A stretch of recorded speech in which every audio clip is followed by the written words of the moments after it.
Hello everyone. JW advance 2025 paper 2 का ये sum चलिए सॉल्व करते हैं। Two coaxial conducting cylinders of the same length L with radii √2r and 2r are kept as shown in figure 1। अगर figure 1 देखेगा तो ये कुछ कोएक्सियल सिलेंडर्स का सेटअप है। अगर इसी फिगर को टॉप व्यू से देखेगा तो ऐसा दिखेगा। उन्होंने बोला कि जो अंदर का सिलेंडर है it has a radius of √2r and बाहर का cylinder it has a radius of 2r। अब आगे पढ़। The charge on the inner cylinder is Q and the outer cylinder is grounded. मतलब ये इनर सिलेंडर है, इसका चार्ज Q रहेगा और आउटर सिलेंडर ग्राउंड को कनेक्टेड है, मतलब इसका potential V will be equal to 0 volt. इस पॉइंट को इन्होंने सम में कहीं यूज किया नहीं है, बट ग्राउंडिंग का एक मेन टेक अवे यही होता है कि ग्राउंडिंग मतलब वो पर्टिकुलर बॉडी 0 वोल्ट पर रहेगा। कंटिन्यू कर। The annular region between the cylinders is filled with a material of dielectric constant K equal to 5। इन दोनों सिलेंडर्स के बीच में ये जो शेडेड रीजन है, that shaded region is a medium of dielectric constant equal to 5. Consider an imaginary plane of the same length L at a distance r from the common axis of the cylinders। इस figure में देखेगा तो ये एक imaginary plane है, इसका length L is equal to the length of the cylinders, और इसी चीज को क्रॉस सेक्शन में देखेगा तो ये प्लेन इधर है and it is at a distance of r from the center of और from the common axis। common axis मतलब यहाँ पर एक पॉइंट है, इस पॉइंट से डिस्टेंस r रहेगा इस इमेजिनरी प्लेन का। कंटिन्यू कर। This plane is parallel to the axis of the cylinders. The cross sectional view of the arrangement is shown in figure 2। Ignoring edge effects the flux of the electric field through the plane is which of the given options? Epsilon naught as per the question is permittivity of free space. I have taken that sum from section 1 of the paper where there is only one correct answer. So yeah, let's begin solving. उन्होंने हमसे flux पूछा था और phi का formula होता है E bar dot A बार। अब अगर इस प्लेन को देखेगा तो प्लेन का ये वाला पार्ट सिलेंडर्स के अंदर है और सिलेंडर्स के अंदर इलेक्ट्रिक फील्ड इंटेंसिटी E का वैल्यू 0 आएगा, तो 0 इंटू A मतलब फ्लक्स का वैल्यू भी 0 होगा। सो बेसिकली इतने पार्ट से कोई फ्लक्स नहीं आएगा। इस प्लेन से जो भी फ्लक्स आएगा वो इतने पार्ट और इतने पार्ट से आएगा, और क्योंकि फिगर सिमेट्रिक है हम सिर्फ एक पार्ट के थ्रू फ्लक्स फाइंड करेंगे और इंटू 2 करके हमें हमारा आंसर मिल जाएगा। अब कैलकुलेशन स्टार्ट करने के लिए यही डायग्राम एक बार दोबारा ड्रॉ कर ले। सो ये तेरा इनर सिलेंडर और ये तेरा आउटर सिलेंडर, ये इमेजिनरी प्लेन है, सेंटर से इसका जो डिस्टेंस था वो r था। अब यहां पर एक छोटा सा एलिमेंट ले ले, लेट अस से इस एलिमेंट का, अगर ये हॉरिजॉन्टल है तो इस एलिमेंट का height from the horizontal is y। Let us say the thickness of that element is dy। इस एलिमेंट को अगर तू सेंटर से ज्वाइन करेगा तो एक लाइन ऐसे बनेगा और दूसरा लाइन ऐसे बनेगा, और ये जो एंगुलर थिकनेस है, angular thickness of that element let's call it d theta, and let us say ये एलिमेंट बना है at an angle theta from the horizontal. ये जो सेंटर से लेके इस एलिमेंट तक का लेंथ है, let us call it small r। अब सिलेंडर पे, इनर सिलेंडर पे चार्ज Q था, तो Q के वजह से इस पॉइंट पे जो फ्लक्स बनेगा, फ्लक्स का formula like I said was E bar dot A बार। अब ये एलिमेंट छोटा है तो इस छोटे एलिमेंट पे जो फ्लक्स रहेगा that will be d phi, और d फाई को इंटीग्रेट करके हमें टोटल फ्लक्स मिल जाएगा सिर्फ इस पार्ट का। लाइक आई सेड इस पार्ट का फ्लक्स फाइंड करके हम इंटू 2 करेंगे तो हमें हमारा आंसर मिल जाएगा। सो इंटीग्रेशन d फाई कर ले। d फाई लिखा जाएगा as E bar dot A bar which is basically E into A into cos theta. अब थीटा मतलब ये एंगल होता है E बार और A बार के बीच का।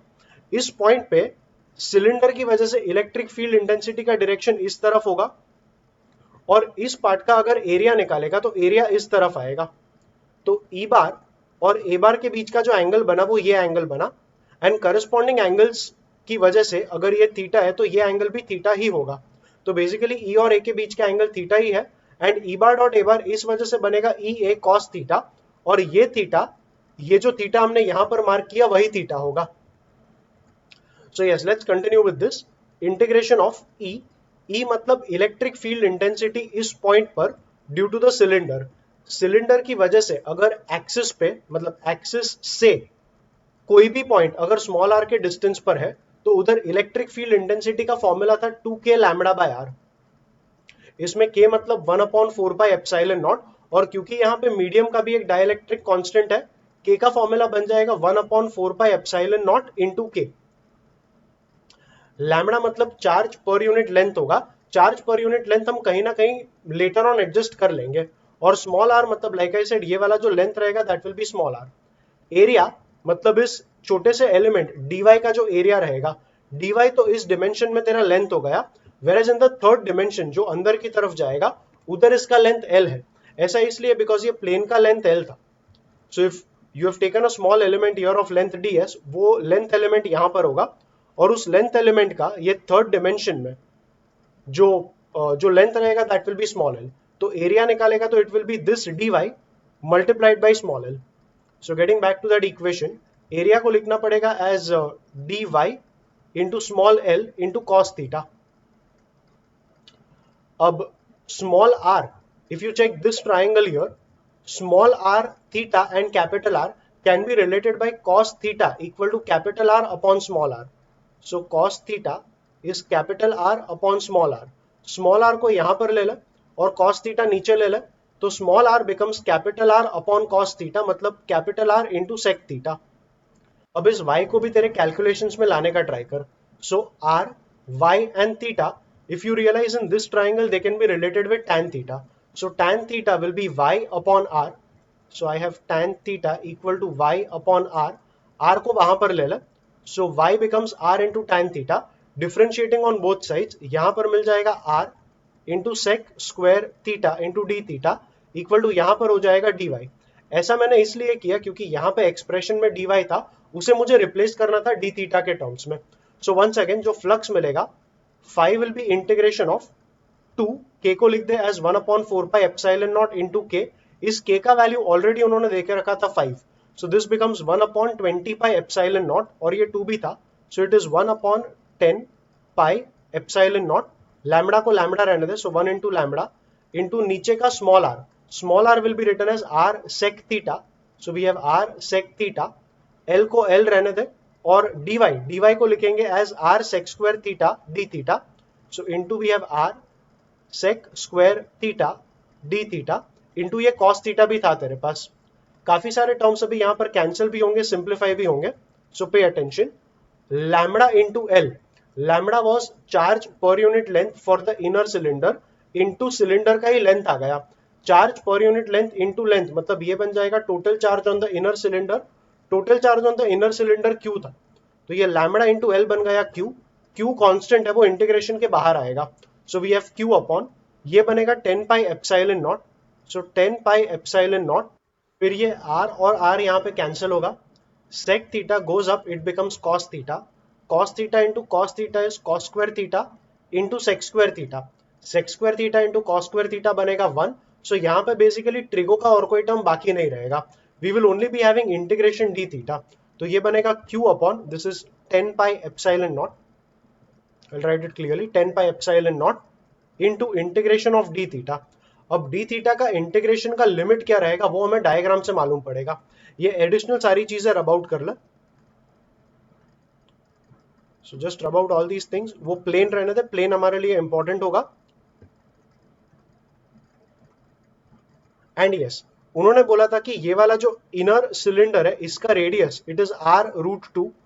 So if I right r√2 here, if this angle is theta, तो cos theta will be r upon r√2। r upon r√2 मतलब 1/√2। सो cos थीटा 1/√2 मतलब थीटा का वैल्यू आ जाएगा 45 डिग्री, और रेडियन में लिखेगा तो ये बनेगा π/4।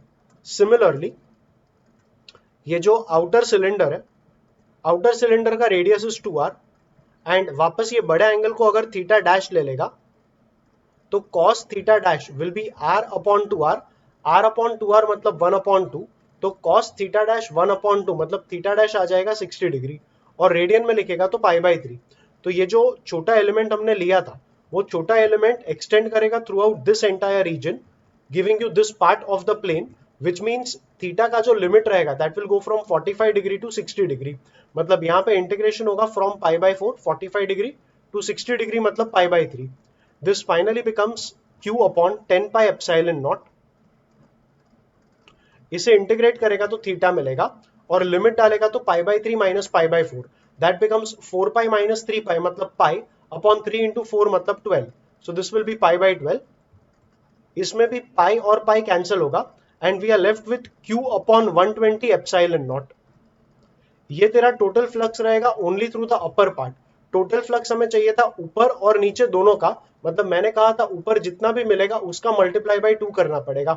इसको इंटू 2 करेगा तो टोटल फ्लक्स इस पार्ट का और इस पार्ट का मिला के ये आएगा Q अपॉन, इसको इंटू 2 किया ना तो Q अपॉन 60 एप्सिलॉन नॉट बनेगा, and this becomes the final flux through this entire plane considering the upper and lower regions both of them. So Q upon 60 epsilon naught is given in option C and C becomes the right answer for that sum.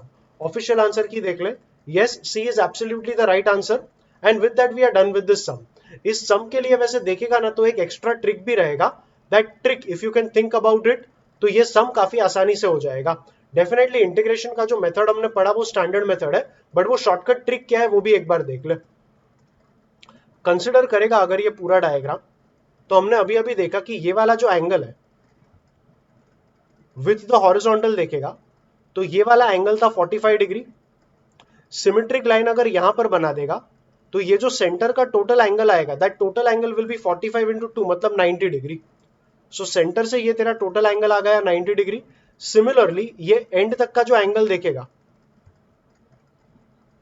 ये तुझे ये वाला angle मिला था 60 degree, तो symmetric line यहां पर बना दे. अब ये जो टोटल एंगल आएगा ये एंगल आ जाएगा 120 degrees. Now think about it, अगर ये चार्ज Q है तो जो टोटल फ्लक्स रहेगा through out the entire reason, the flux will be given by Q upon epsilon. Flux total जो है that is Q upon epsilon. Epsilon मतलब K epsilon naught. So K epsilon not, K मतलब यहां पर इस medium का K 5 दिया था, so it will B Q upon 5 epsilon not. But ये टोटल फ्लक्स हो जाएगा through out the entire reason. हमें चाहिए था बस इस पार्ट का फ्लक्स. नोटिस करेगा तो the flux that we require is the flux between 120 degree and 90 degree. तो 120 डिग्री का जो टोटल फ्लक्स बनेगा that will be into 120 degree upon 360 degree. लेकिन उसमें से माइनस करना पड़ेगा ये 90 का फ्लक्स, बिकॉज इस पार्ट का जो फ्लक्स है वो 0 था. तो माइनस 90 डिग्री अपॉन 360 डिग्री. इसे सिंप्लीफाई करेगा तो ये आएगा phi equal to Q upon 5 epsilon naught. This will be 1/3 minus this will be 1/4. Simplify करेगा तो 4 माइनस 3 मतलब 1 अपॉन 3 इंटू 4 मतलब 12. सो ये बन जाएगा 1 अपॉन 12 एंड मल्टीप्लाई करेगा तो this becomes Q upon 60 epsilon not. So the total flux is Q by 60 epsilon naught, the very answer that we got some time back. So yes, यही था वो shortcut method जिससे answer काफी आसानी से मिल जाता है. इंटीग्रेशन का जो मेथड है ये इस टाइप के सम्स के लिए एक स्टैंडर्ड मेथड होता है और इंटीग्रेशन के ऊपर बेस्ड काफी सारे क्वेश्चंस पुराने JEE मेंस और एडवांस के पेपर्स में मिल जाएंगे. इनका प्रैक्टिस किया तो इस टाइप के कैलकुलेशंस करना थोड़ा आसान हो जाएगा. नेवरदलेस अगर ट्रिक क्लिक होता है तो काफी सारा टाइम हम सेव कर सकते हैं. ये सम तुम्हें कैसा लगा कमेंट करके जरूर बताना. वीडियो को लाइक और चैनल को सब्सक्राइब करना. इस पूरे पेपर का प्लेलिस्ट नीचे डिस्क्रिप्शन में मिल जाएगा, उसे भी जरूर चेकआउट करना. हम मिलेंगे अगले वीडियो में.